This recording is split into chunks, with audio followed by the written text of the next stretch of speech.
السلام علیکم ورحمۃ اللہ وبرکاتہ۔ امید کرتی ہوں سب ایمان کی بہترین حالتوں میں ہوں گے۔ اگر آپ تجوید کے ساتھ قرآن پاک پڑھنا چاہتے ہیں تو پلیز میرے چینل کو سبسکرائب لازمی کر لیجئے گا تاکہ آنے والی ویڈیوز آپ کو وقت پر ملتی رہیں۔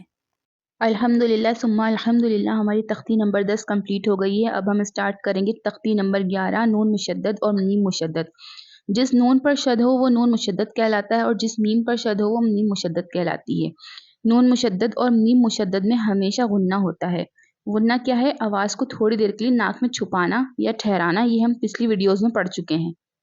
الف سے لے کر یا تک جتنے بھی حروف ہوتے ہیں ان میں کسی پر بھی غنہ نہیں ہوتا سوائے نون مشدد اور میم مشدد کے۔ اب ہم اس کو ایسے نہیں پڑھ سکتے، حمزہ نون زیر ان نون زبرنا انا، اس کو ہمیشہ ہم نون مشدد کو ناک میں چھپائیں گے، تھوڑی دیر کے لیے ٹھہرائیں گے، یہاں پر غنہ ہوگا۔